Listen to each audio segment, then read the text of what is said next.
ဇလန်းသည်ဘိုက်ကင်းခေတ်အတွင်းဒိန်းမတ်နိုင်ငံတွင်စတင်သည့်တောင်ထိပ်တစ်ခုပေါ်တွင်ဘီလူးကြီးတစ်ကောင်သည်သူ၏ကလေးငယ်ဖြစ်သောဘီလူးပေါက်စလေးနှင့်ပျော်ရွှင်စွာဆော့ကစားနေသည့်ရုတ်တရက်ဒိန်းမတ်လူမျိုးစု၏ခေါင်းဆောင်သည်သူ၏လူများကိုမြင်းစည်း၍ခေါ်ဆောင်လာပြီးဘီလူးကြီးကိုတပ်ဖြတ်ရန်ကြံစီသည်သို့သောသူတို့မရောက်ခင်မှာပင်ဘီလူးကြီးကသူတို့ကိုအဝေးမှမြင်တွေ့လိုက်ရသည်သူ၏ကလေးကိုကာကွယ်ရန်သူကကလေးကိုအမြန်ပွေ့ချပြီးတောင်၏အခြားတစ်ဖက်သို့ပြေးသွားသည်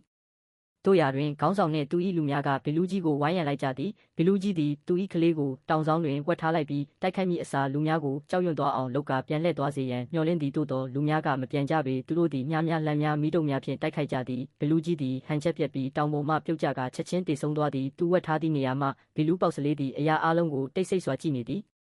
ထို့နောက်ခေါင်းဆောင်သည်တောင်စွန်းသို့လမ်းလျှောက်သွားပြီးသူ၏မျက်နှာဖုံးကိုချွတ်လိုက်သည်သူအောက်သို့ငုံကြည့်သောအခါဘီလူးပေါက်စလေးကိုမြင်တွေ့လိုက်ရသည်ခဏတာတွင်သူသည်ကလေးကိုပါတပ်ပြည့်ရန်စဉ်းစားလိုက်သည်သို့သောကလေးသာရှိသေးသောကြောင့်အသက်ရှင်လျက်ထားခဲ့ရန်ဆုံးဖြတ်လိုက်သည်သူ၏လူများကိုမပြောဘဲသူသည်ပြန်လှည့်ပြီးမြင်းစည်းထွက်သွားသည်ထို့နောက်ဘီလူးပေါက်စလေးသည်တောင်အောက်သို့ဆင်းလာသည်ပင်လယ်နီးတွင်သူသည်သူ၏ဖခင်၏အသက်မဲ့ခန္ဓာကိုယ်ကိုတွေ့ရှိသည်သူသည်ခန္ဓာကိုယ်ကိုကြီးကပ်များနှင့်လင်းတများထံမှဝေးရာသို့ဆွဲထုတ်ရန်ကြိုးစားတော်လဲအလွန်လေးလုံးနေသည်နောက်ဆုံးတွင်သူသည်ဓားကိုသုံး၍ခန္ဓာကိုယ်ကိုအပိုင်းပိုင်းခုတ်ကာဂူတစ်ခုအတွင်းသို့တည်ဆောင်သွားသည်ထိုနေရာတွင်သူသည်အလောင်းပိုင်းအစများကိုဝတ်ထားပြီးဂူထဲတွင်တယောက်တည်းစတင်နေထိုင်သည်နှစ်ပေါင်းများစွာကြာသွားပြီးဘီလူးလဲကြီးပြင်းလာသည်သို့သောနေ့စဉ်ရက်ဆက်သူ၏ဖခင်၏ပြတ်တောက်နေသောခေါင်းကိုကြည့်လိုက်တိုင်းသူသည်ဝမ်းနည်းစွာငိုကြွေးပြီးဖခင်ကိုအမှတ်ရနေသည်တစ်ချိန်တည်းမှာပင်ဒိန်းမတ်ရှိဘိုက်ကင်းလူမျိုးစုတွင်ပူရောဟိတ်တဦးသည်အရက်ဆိုင်အသစ်ဖွင့်လှစ်ခြင်းအတွက်ဘာသာရေးအခမ်းအနားတစ်ခုပြုလုပ်နေသည်သူသည်အရက်ဆိုင်မှာယခုအခါအစဉ်သင့်ဖြစ်ပြီဟုခေါင်းဆောင်ကိုကြေညာသည်အခြားတစ်ဖက်တွင်သူ၏ဖခင်အတွက်လက်စားချေရန်နှစ်ပေါင်းများစွာစောင့်ဆိုင်းနေခဲ့သောဘီလူးသည်နောက်ဆုံးတွင်ဂူထဲမှထွက်လာသည်ထိုညနေခင်းတွင်ဘိုက်ကင်းစစ်သည်အချို့အရက်ဆိုင်တွင်ပျော်ပါနေကြစဉ်ဘီလူးရောက်လာသည်သူသည်အပြင်ဘက်ရှိအဆောင်ကိုတိုက်ခိုက်ပြီးခေါင်းကိုချေမုန်းကအရက်ဆိုင်ထဲသို့ဝင်သွားသည့်အတွင်းတွင်သူသည်ဘိုက်ကင်းအားလုံးကိုရက်ရက်ဆက်ဆက်တပ်ဖြတ်လိုက်သည်နောက်တစ်နေ့မနက်တွင်ခေါင်းဆောင်သည်သူ၏လူများနှင့်အတူအရက်ဆိုင်သို့ရောက်လာသည်မြင်ကွင်းကထိတ်လန့်စရာဖြစ်သည်ညဘက်တွင်တဲခိုခဲ့သောဘိုက်ကင်းစစ်သည်များ၏အလောင်းများမှာနေရာအနှံ့ပြန့်ကျဲနေသည်သူတို့အားလုံးရက်ဆက်ကြမ်းကြုတ်စွာတပ်ဖြတ်ခံခဲ့ရသည်ခေါင်းဆောင်ကသူ၏တက်မှုကိုဒီလိုဖြစ်တုန်းကမင်းတို့ဗမာလဲဟုမေးသည်တက်မှုကကျွန်တော်ရွာထဲမှာပါလူငယ်တချို့အရက်တောက်ပြီးဒီမှာတဲနေကြတာဒါပေမဲ့သူတို့ကိုဘသူကဒီလောက်ရက်ဆက်ဆက်တက်သွားလဲဆိုတာကျွန်တော်မသိပါဘူးဟုပြန်ဖြေသည်ထူးဆန်းသည်မှာအမျိုးသမီးများနှင့်တက်ကြီးရွယ်အိုများထိခိုက်မှုမရှိခြင်းပင်ဖြစ်သည်ဒါကိုကြားတော့ခေါင်းဆောင်စိတ်မသက်မသာဖြစ်လာသည်ထို့နောက်ဇလန်းသည်နာမည်ကျော်ဘိုက်ကင်းစစ်သည်လီယိုဦးဆောင်သည့်ဂိတ်လမ်းမှဘိုက်ကင်းများစီသို့ရောက်သွားသည်အမြဲတမ်းလိုပင်သူတို့သည်စစ်တပ်ရန်နှင့်လူရက်ရန်သူတို့၏တင်မောများဖြင့်ထွက်ခွာလာကြသည်သို့သောခီးသွားနေစဉ်စောင်းရသည်၏အေးတံကြောင့်ဒိမ့်မတ်အနီးတွင်ရပ်နာခဲ့ရသည်ထိုအချိန်တွင်ထိုည၌ပင်ဒိမ့်မတ်ကောင်းဆောင်သည်သူ၏အဆောင်နှင့်အတူတောင်နီးသို့သွားပြီးဘလူးကိုစိန်ခေါ်လိုက်သည်သို့သောသူအနှဲငယ်ရှိတိုးလိုက်ချိန်တွင်ဘီလူးကနောက်မှရုတ်တရက်ပေါ်လာပြီးအဆောင်၏ခေါင်းကိုရိုက်ချလိုက်ရချက်ချင်းတေဆုံးသွားသည်အဝေးမှခေါင်းဆောင်ကမြင်ပြီးဓားကိုကင်ကရှေ့သို့ပြေးဝင်သွားသည်သို့သောသူမရောက်ခင်မှာပင်ဘီလူးကပြေးသွားသည်ခေါင်းဆောင်ကဘီလူးသည်သူ့ကိုတိုက်ရိုက်မတိုက်ခိုက်ဘဲအဆောင်များကိုသာတပ်ဖြတ်ပြီးအကြိမ်တိုင်းဘာကြောင့်ထွက်ပြေးသွားတယ်လဲဆိုတာနားမလည်နိုင်ဖြစ်နေသည်နောက်တနေ့မနက်တွင်လူမျိုးစုတစ်ခုလုံးသည်လူတက်မှုကျူးလွန်သည့်နေရာ၌စုဝေးကြသည်ခေါင်းဆောင်၏ဇနီးကကျမတို့ရဲ့ဘိုက်ကင်းမျိုးသားတွေအများကြီးအသက်ခံလိုက်ရပြီးအခုသူတို့ရဲ့မူဆိုးမတွေအတွက်ဘာဆက်ဖြစ်မလဲဒါမျိုးဆက်ဖြစ်နေရင်မကြခင်ရွာထဲမှာမူဆိုးမတွေပဲကြံရစ်တော့မယ်ဟုပြောသည်ခေါင်းဆောင်တွင်အဖြေလည်းမရှိနီးလည်းမရှိရှက်ရွံ့သဖြင့်သူတိတ်ဆိတ်နေလိုက်သည်နောက်ပိုင်းတွင်သူ၏ဇနီးသည်ရွာပြင်ဘက်တောင်ပေါ်တွင်တယောက်တည်းနေထိုင်သောလီနာဆိုသည့်အမျိုးသမီးထံသွားသည်သူမကလီနာကိုနေငါတေချင်းတရားကိုမရောက်ခင်ကတည်းကမြင်နိုင်တယ်ငါယောက်ျားလည်းအဲ့ဒီလိုပဲတေးရမှာလားဆိုတာပြောပြပါဟုမေးသည်လီနာကနင်တို့အားလုံးကငါ့ကိုမကောင်းဘူးလို့ဆိုပြီးရက်ရွာထဲကနေနှင်ထုတ်ခဲ့ကြတယ်အခုတော့အကူအညီတောင်းဖို့ငါစီလာကြတယ်ပေါ့ဟုပြန်ပြောသည်ခေါင်းဆောင်၏ဇနီးကနင့်ကိုဖြစ်ခဲ့တာငါအမှားမဟုတ်ဘူးဟုပြောသည်လီနာကအခုတော့ဘာမှမထူးတော့ပါဘူးနင့်ယောက်ျားအကြောင်းပြောရရင်သူဘီလူးလက်ချက်နဲ့တော့တေးမှာမဟုတ်ပါဘူးဟုပြန်ဖြေသည်ဒါကိုကြားတော့ခေါင်းဆောင်၏ဇနီးသည်တိတ်ဆိတ်စွာအိမ်သို့ပြန်သွားသည်တစ်ချိန်တည်းမှာပင်လီယိုဦးဆောင်သည့်ဂိတ်လမ်းမှဘိုက်ကင်းများသည်တင်မောဖြင့်ရှေ့ဆက်လာပြီးဒိမ့်မတ်လူမျိုးစုနေထိုင်သည့်အခြေချရာနေရာအနီးတွင်စိုက်ကပ်လိုက်ပြီးဒိမ့်မတ်မြင်းစည်းစစ်တီတဦးသူတို့ကိုမြင်သောအခါဒီမြေကလည်းဘိုက်ကင်းတွေပိုင်တာပဲမင်းတို့လူရက်ဖို့လာတာဆိုရင်ချက်ချင်းထွက်သွားကြဟုသတိပေးသည်လီယိုကငါကနာမည်ကျော်ဘိုက်ကင်းစစ်တီလီယိုပါငါတို့ခီးသွားနေရင်ဒီမှာခဏနားဖို့ပဲဆန္ဒရှိတာပါလူရက်ဖို့အစီအစဉ်မရှိပါဘူးဟုပြန်ဖြေသည်စစ်တီကကျွန်တော်တို့ခမည်းအကြောင်းအများကြကြားဖူးပါတယ်လာပါခမည်းကိုကျွန်တော်တို့ခေါင်းဆောင်နဲ့တွေ့ပေးပါမယ်လီယိုဟုပြောသည်ပြီးနောက်သူနှင့်သူ၏လူများခေါင်းဆောင်နဲ့တွေ့ဆုံကြသည်ခေါင်းဆောင်သည်သူ့ကိုတွေ့ရသည့်အတွက်ဝမ်းမြောက်ပြီးနောက်ဆုံးတစ်ခေါက်ငါမင်းဖေနဲ့တွေ့တုန်းကမင်းကကလေးလေးပဲရှိသေးတယ်အခုတော့မင်းကစစ်တီတော်ကြီးဖြစ်လာပြီပဲဟုပြောသည်လီယိုကသဘောတူသည့်အနေဖြင့်ခေါင်းညိတ်သည် ထိုညတွင်ခေါင်းဆောင်သည်အရက်ဆိုင်၌လီယိုနှင့်သူ၏လူများအတွက်ပွဲတော်တစ်ခုစီစဉ်ပေးသည်ခေါင်းဆောင်၏ဇနီးကိုယ်တိုင်ရက်များကိုချပေးသည်ပွဲတော်အတွင်းလီယိုကဒီမှာဘာလို့မူဆိုးမတွေဒီလောက်များပြီးအမျိုးသားတွေကဘာလို့ဒီလောက်နဲနေရတာလဲဟုမေးသည်ခေါင်းဆောင်ကဘလူး၏ညစဉ်တိုက်ခိုက်မှုအကြောင်းသူတို့ကိုပြောပြသည်ဒါကိုကြားတော့လီယိုကဘလူးကဘိုက်ကင်းမျိုးသားတွေကိုတတ်ဖို့ညတိုင်းလာတယ်ဆိုရင်အခုကစပြီးကျွန်တော်လူတွေနဲ့ကျွန်တော်သူ့ကိုစောင့်နေမယ်ဟုပြောသည်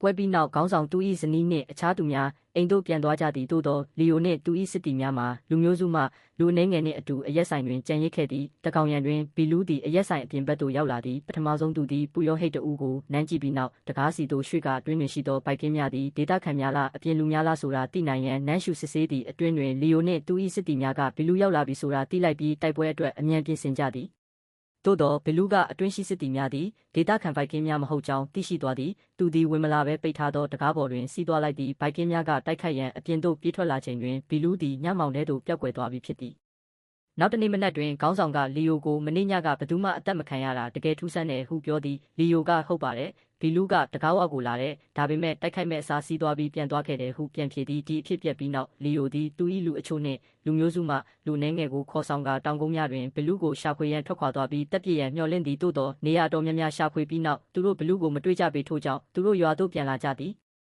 ်နောက်ပိုင်းတွင်လီယိုသည်ရွာပြင်ဘက်တောင်နီးတွင်နေထိုင်သည့်အလီနာထံတယောက်ထဲသွားတွေ့သည်သူကသူမကိုနင်သေးခြင်းတရားကိုမရောက်ခင်ကတည်းကမြင်နိုင်တယ်ဆိုတာငါကြားထားတယ်ဟုပြောသည်လီနာကဟုတ်ပါတယ်ပြီးတော့ခမ ्या ကနာမည်ကျော်ဘိုက်ကင်းစစ်သည်လီယိုဆိုတာလဲကျမကြားထားပါတယ်ဒါပေမဲ့ခမ ्या ဒီကိုဘာလို့လာတာလဲဟုပြန်ဖြေသည်လီယိုကဘီလူးနဲ့ဘိုက်ကင်းတွေကြားကဒီတိုက်ပွဲမှာတေဆုံးမှုဘယ်လောက်ဖြစ်မလဲဆိုတာငါသိချင်တယ်ပြီးတော့ဘီလူးတေမာလားမတေဘူးလားဆိုတာပါငါကနင်တို့လူတွေကိုကာကွယ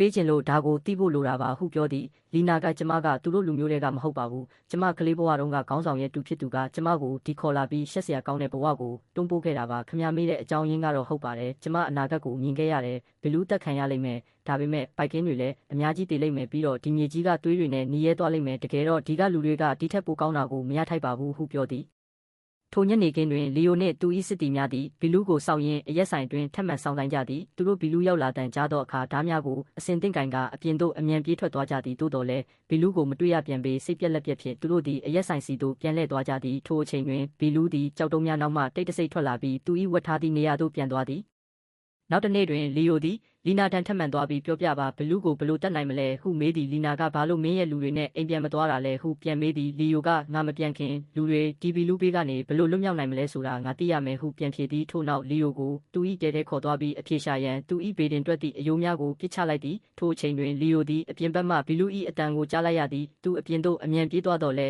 ဘီလူးကသူ့ကိုမြင်သည်နှင့်ပြေးသွားသည်လီယိုသည်မြင်ပေါ်ခုန်တက်ပြီးနောက်မှလိုက်သွားသည်သူမမိခင်မှာပင်ဘီလူးသည်တောင်ပေါ်သို့တက်သွားသည်လီနာလည်းနောက်မှလိုက်လာပြီးထိုနေရာသို့ရောက်လာသည်လီယိုကဘလူးကိုနစ်မှရဲရင်ငါစီလာပြီးရင်ဆိုင်လေပါလို့အမြဲထွက်ပြေးနေရတာလဲဟုလှမ်းអော်သည်ဘလူးကသူ့ဘာသာစကားဖြင့်ပြန်ဖြေသည်လီနာကနားလည်ပြီးလီယိုကိုပြောပြသည်ဘလူးကသူ့တိုက်ပွဲကခမ ्या နဲ့မဟုတ်ဘူးလေခမ ्या တို့ကသူ့ကိုထိခိုက်အောင်မလုပ်ခဲ့ကြလို့သူခမ ्या တို့ကိုမတိုက်ခိုက်တာပါတဲ့ဒါကိုကြားတော့လီယိုအံ့အားသင့်သွားပြီးလီနာနှင့်အတူသူမရည်ထဲသို့ပြန်သွားသည်ထိုနေရာတွင်သူမေးသည်ဒါဆိုသူဘာလို့ဒီနားမှာအမြဲလှည့်ပတ်နေတာလဲလီနာကရှင်းပြသည်ခေါင်းဆောင်ရဲ့သူကတခါကကျမကိုမကောင်းတဲ့ဘဝတွေကိုတွန်းပို့ခဲ့တယ်ဒါပေမဲ့သူကျမရဲ့ကတင်ပုံမှာပဲတည်သွားခဲ့တယ်လူတွေကသူ့တည်ဆုံမှုအတွက်ကျမကိုအပြစ်တင်ပြီးရက်ရွာထဲကနေနှင်ထုတ်ခဲ့ကြတယ်အဲ့ဒီအချိန်ကစပြီးကျမဒီမှာတယောက်တည်းနေလာခဲ့တာပါဘိုက်ကင်းမျိုးသားတွေအများကြီးကကျမကိုဂုံတိတ်ခါညှိုးနှွမ်းအောင်လုပ်ဖို့ညတိုင်းလာကြတယ်ဒါပေမဲ့ဘီလူးစပေါ်လာတဲ့အချိန်ကစပြီးသူတို့တွေကဘသူမှမလာရဲကြတော့ဘူးဒါကြောင့်ပဲကျမခမ ्या ကိုသူ့ကိုတတ်ဖို့မကူညီနိုင်တာပါတနာစရာကောင်းတဲ့ဘီလူးကအရင်ကတည်းကဒုက္ခတွေအများကြီးခံခဲ့ရပြီးပြီဒါကိုသိပြီးနောက်လီယိုသည်ခေါင်းဆောင်ထံပြန်သွားပြီးလီနာကတဆင့်ကျွန်တော်ဘီလူးနဲ့စကားပြောခဲ့တယ်သူတို့ကသူ့ကိုအယမ်းရက်ဆက်ခဲ့လို့သူလက်စားချီနေတာလို့သူပြောတယ်ဟုပြောသည်ခေါင်းဆောင်စိတ်မသက်မသာဖြစ်သွားပြီးဒီကိစ္စကိုနောက်မှငါတို့စကားပြောကြမယ်ဟုပြောသည်လီယိုသူ၏လူများစီသို့ပြန်ရန်ထွက်ခွာစဉ်တွင်ကလေးချို့ကမတန်ဆွမ်းသူတဦးကိုရက်ဆက်ဆက်ရိုက်နှက်နေသည်ကိုတွေ့လိုက်ရသည်လီယိုကကလေးများကိုမောင်းထုတ်လိုက်သည်ထိုလူကသူ့ကိုကျွန်တော်အဖေကဘလူးကြီးရဲ့အဖေနဲ့တိုက်ခဲ့ဘူးတယ်အဲ့ဒါကြောင့်ဘလူးကကျွန်တော်မိသားစုကအမျိုးသားတွေကိုအကုန်တက်ပစ်ခဲ့တာပါဘီလူးဘယ်မှာနေလဲဆိုတာကျွန်တော်သိတယ်ခမ ्या နဲ့ခမ ्या ရဲ့စစ်တီတွေအဲ့ဒီသွားပြီးသူ့ကိုတတ်နိုင်ပါတယ်ဟုပြောသည်ဒါကိုကြားတော့လီယိုနှင့်သူ၏စစ်တီများသည်ဘီလူးနေထိုင်ရာကူရှိရာတောင်စီသို့လှေဖြင့်ထွက်ခွာသွားကြသည်မတန်ဆွမ်းသူ၏လမ်းပြမှုဖြင့်သူတို့သည်ကမ်းခြေအနီးတွင်စိုက်ကပ်ပြီးဂူဝင်ပေါက်တစ်ခုတည်းကိုရှာမတွေ့မချင်းတောင်ပေါ်သို့တက်ကြသည်ဘိုက်ကင်းတအူးကအောက်သို့ဆင်းရန်ကြိုးစားတော့လဲခြေချော်သွားသည်ကြံသူများကသူ့ကိုအမြန်ဆွဲတင်လိုက်ကြသည်အဲ့ဒီနောက်မှာတော့သူတို့တွေကဘသူမှအတွင်းထဲဝင်ဖို့ရဲစိတ်မရှိကြတော့ပေအဲ့ဒီအစားသူတို့ဂူဝင်ပေါက်အနီးတွင်စီးသွားပြီးသူတို့၏လှေစီသို့ပြန်သွားကြသည်ဒါပေမဲ့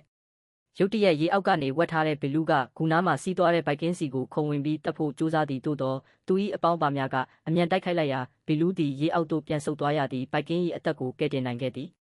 ဒီအဖြစ်ပြက်ပြီးနောက်အဖွဲ့သည်အရက်ဆိုင်သို့ပြန်သွားပြီးဘီလူးကိုတညလုံးစောင့်ကြသည်သို့သောဒီတစ်ခါတော့ဘီလူးဝင်လာရဲခြင်းမရှိတော့ပါနောက်တစ်နေ့မနက်တွင်လီယိုအပြင်သို့ထွက်လာပြီးဂူသို့လမ်းပြပေးခဲ့သောမတန်ဆွမ်းစစ်တီကိုဘီလူးကတတ်သွားကြောင်းတွေးလိုက်ရသည်ထိတ်လန့်သွားပြီးလီယိုနှင့်ဘိုက်ကင်းများသည်ဘီလူး၏ဂူသို့ပြန်သွားရန်ဆုံးဖြတ်ကြတော့လေဒီတစ်ခါတွင်ဂူဝင်ပေါက်သို့ရောက်ရန်ကျိုးကိုတုံးကြသည်သူတို့ဝင်သွားသောအခါနေရာအနှံ့ပြန့်ကျဲနေသောထူးဆန်းသည့်အရာများကိုတွေးလိုက်ရသည်ဘိုက်ကင်းတဦးကဘီလူး၏ဖခင်၏ဦးကောင်းခွန်ကိုရိုက်ခွဲပြီးအဲ့ဒီပေါ်မှာစီးသွားလိုက်သည်ထိုအချိန်တွင်ဘီလူးမရှိတော့လဲသူပြန်လာပြီးဦးကောင်းခွန်ကွဲနေသည်ကိုတွေ့သောအခါသူ့ကူထဲကိုဘသူဝင်လာတယ်လဲဆိုတာချက်ချင်းနားလည်သွားသည်သူ၏ဖခင်ကိုစော်ကားသည်ကိုမြင်ရသဖြင့်ဘီလူးအမျက်ဒေါသထွက်သွားသည်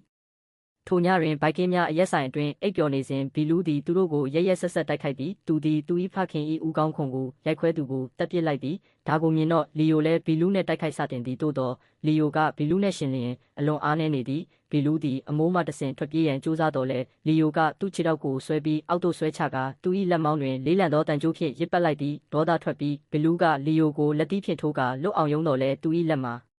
တန်ကြိုးထဲတွင်ညက်သွားသည်ဘိုက်ကင်းတဦးကသူ့ကိုမြားနဲ့ပစ်တော်လဲဘီလူးကသူ့ကိုရိုက်ထုတ်လိုက်သည်အခြားသူများမတိုက်ခိုက်နိုင်ခင်မှာပင်ဘီလူးသည်လွတ်မြောက်ရန်သူ၏ကိုယ်ပိုင်လက်ကိုဖျက်လိုက်သည်သူသည်ပင်လယ်ဘက်သို့ပြေးသွားတော်လဲအဝေးသို့မရောက်ခဲ့ပါသူသည်ကမ်းခြေတွင်လဲကျပြီးတေဆုံသွားသည်ရုတ်တရက်သူ၏ခန္ဓာကိုယ်ကိုမမြင်ရသည့်အင်အားတစ်ခုခုကပင်လယ်ထဲသို့ဆွဲခေါ်သွားသည်နောက်တစ်နေ့တွင်ဘိုက်ကင်းများသည်ကြာဆုံးသွားသောသူရဲကောင်းများကိုဝမ်းနှင့်ပူဆွေးပြီးသူတို့၏အလောင်းများကိုမိရှို့ကြသည်လီယိုသည်ခေါင်းဆောင်စီသို့လှည့်ပြီးခမည်းကျွန်တော်ကိုအမှန်တရားရဲ့တဝက်ပဲပြောခဲ့တယ်အခုဘီလူးတည်သွားပြီဆိုတော့အ ਨੇ ဆုံးတော့အရာအလုံးကိုပြောပြပေးပါဟုပြောသည်ခေါင်းဆောင်ကသူတို့သည်ဘီလူး၏ဖခင်ကိုတခါကအကြောင်းမဲ့တက်ခဲ့မိပြီးအခုတော့အလုံးကအဲ့ဒီအတွက်အကျိုးဆက်ကိုခံစားနေရပြီဟုဝန်ခံသည်လီယိုကခမည်းတို့ရဲ့အတွေးခေါ်ကြောင့်အပြစ်မဲ့သူတဦးအသက်ခံခဲ့ရတဲ့ဒါပေမဲ့ဒီဘီလူးကတော့ခမည်းတို့လိုမဟုတ်ဘူးသူဘယ်တော့မှအပြစ်မဲ့သူတွေကိုမထိခိုက်ခဲ့ဘူးဟုပြန်ပြောသည်ဒါကိုကြားတော့ခေါင်းဆောင်ရှက်ရွံ့သွားသည်ထိုညတွင်ဘိုက်ကင်းများသည်ဘီလူး၏ဖြတ်ထားသောလက်ကိုအရက်ဆိုင်တွင်ချိတ်ဆွဲကာဘီလူးအမှန်တကယ်တည်ပြီးဟုယုံကြည်ပြီးပျော်ပါကြသည်ပြီးနောက်သူတို့ထဲမှအများစုမှာသူတို့နေရက်သို့ပြန်သွားကြသည်လီယိုလီနာစီသွားသည်သူမကသူ့ကိုကျမပြောခဲ့တယ်လို့ပဲဘီလူးကမရှိတော့ဘူးဒါပေမဲ့ခမည်းမှာခံစားရအောင်မဲ့ဒဏ်ရာတွေနောက်ထပ်ရှိနေသေးတယ်ဟုပြောသည်ပြီးနောက်သူမ၏အတိတ်ကိုထုတ်ဖော်ပြောသည်လွန်ခဲ့သောနှစ်များကဘီလူးသည်သူမထံရောက်လာခဲ့သည်သူသည်သူမနှင့်တခါတည်းရှိခဲ့ဘူးတော့လဲအဲ့ဒီနောက်ပိုင်းသူမကိုပဲတော့မှမထီတော့ပါထူးဆန်းသည်မှာဘိုက်ကင်းများကသူမကိုဒုက္ခပေးခြင်းရက်သွားသည်သူမကလီယိုသူကမကောင်းတဲ့သူမဟုတ်ဘူးသူကသူ့ကလေးဘဝကနာကျင်မှုတွေကိုပဲတည်ဆောင်လာခဲ့တာပါဟုပြောသည်စကားပြောရင်းလီနာနှင့်လီယိုတို့ပိုရင်းနှီးလာပြီးနောက်ဆုံးတွင်တဦးကိုတဦးပွေ့ဖက်မိကြသည်တကောင်ရံတွင်ဘီလူး၏မိခင်သည်ရွာထဲသို့ဒေါသတကြီးဝင်ရောက်လာသည်လမ်းတွင်သူမသည်ပျော်ဟိတ်တဦးကိုတက်လိုက်သည်ပြီးနောက်သူမသည်အရက်ဆိုင်ထဲသို့ဝင်ကာအတွင်းရှိဘိုက်ကင်းအလုံးကိုတက်ဖြတ်သည်သူမသည်သူ၏သား၏ဖြတ်ထားသောလက်ကိုယူဆောင်သွားသည်နောက်တစ်နေ့မနက်တွင်ကလေးငယ်တဦးသည်လီနာထံသို့လျှို့ဝှက်စွာရောက်လာသည်သူမကကလေးကိုတိတ်နေရန်ပြောပြီးသူနှင့်အတူတိတ်ဆိတ်စွာထွက်ခွာသွားသည်တစ်ချိန်တည်းမှာပင်ဘိုက်ကင်းများသည်ဘီလူးအသက်ရှင်နေသေးပြီးအသစ်ဖြစ်ပွားသောလူတက်မှုများအတွက်တာဝန်ရှိသည်ဟုယုံကြည်နေကြသည်သူတို့ဘီလူးကိုလိုက်လံရှာဖွေကြသည်ပင်လယ်ကမ်းဆက်တွင်သူတို့သည်အခြားအပေါင်းပါတဦး၏ပြတ်တောက်နေသောခေါင်းကိုတွေ့ရှိသည်လီယို၏တန်တရားပုံမူကြီးထွားလာသည်ဘီလူးအသက်ရှင်နေသေးနိုင်သည်ဟုသူတွေးသည်သူသည်တယောက်တည်းကူထဲသို့အမြန်ပြေးဝင်ကာရေထဲသို့ငုတ်ရှိုးသွားသည်အတွင်းတွင်သူသည်ဘီလူး၏ခန္ဓာကိုယ်ကိုကြောက်တုံးပေါ်တွင်လှဲလျောင်းနေသည်ကိုတွေ့ရသည်သို့သောသူအနီးကပ်သွားအားချိန်တွင်ဘီလူး၏မိခင်ကနောက်မှရုတ်တရက်တိုက်ခိုက်သည်သူမသည်လီယိုကိုလဲပင်ညစ်တော်လဲလီယိုသည်ကြောက်တုံးတစ်ခုကိုကောက်ယူပြီးသူမ၏ခေါင်းကိုရိုက်ချလိုက်သည်ထို့နောက်သူသည်ဓားကိုကင်ကာသူမကိုတက်လိုက်သည်ထိုအချိန်တွင်ကလေးငယ်သည်ဓားကိုကင်ကာရောက်လာသည်သူ့ကိုမြင်တော့လီယိုအမှန်တရားကိုသိလိုက်ရသည်ဒီကလေးကတခြားသူမဟုတ်လီနာနှင့်ဘီလူးတို့၏သားဖြစ်သည်လီယိုသည်လက်နက်ကိုချလိုက်ပြီးကလေးကိုမထိခိုက်စေပါနောက်ပိုင်းတွင်လီယိုသည်လူမျိုးစုစီသို့ပြန်သွားပြီးခေါင်းဆောင်ကိုကျွန်တော်ထွက်သွားတော့မယ်ဘီလူးနှင့်သူ့အမေတည်သွားကြပါပြီဟုပြောသည်မသွားခင်သူသည်လီနာကိုနောက်ဆုံးတစ်ကြိမ်တွေ့ဆုံပြီးဘီလူးမှာသားရှိတယ်ဆိုတာလူတွေသိသွားရင်သူတို့ကနင်တို့နှစ်ယောက်လုံးကိုတပ်ပစ်လိုက်မယ်ဟုသတိပေးသည်လီနာကတည်ငြိမ်စွာဖြင့်ဒီလျှို့ဝှက်ချက်ကငါတို့နှစ်ယောက်ကြားမှာပဲရှိနေမှာပါဟုပြန်ပြေးပြီးဒီစကားကိုပြောပြီးသူမထွက်သွားသည်နောက်ဆုံးတွင်လီယိုသည်လီနာ၏တဲ့အပြင်ဘက်တွင်ဘီလူးနှင့်သူ၏မိခင်အတွက်တင်ကြိုင်ကူများဆောက်လုပ်ပေးသည်သို့သောအဝေးမှနေ၍ဘီလူး၏သားကအရာအလုံးကိုမျက်ရည်များဖြင့်ကြည့်နေသည်ထို့နောက်လီယိုသည်သူ၏လူများနှင့်အတူထွက်ခွာသွားပြီးကိတ်လန်းသို့ပြန်သွားကာရုပ်ရှင်လည်းအဆုံးသတ်သွားသည်ကဲတငယ်ချင်းတို့ရေ channel ကိုအသေးရောက်လာတာဆိုရင် subscribe လုပ်ပြီး bell icon လေးကိုနှိပ်ပေးဖို့မမေ့ပါနဲ့ဦးဒီဗီဒီယိုကိုလည်း like နဲ့ share လုပ်ပေးဖို့မမေ့နဲ့နော်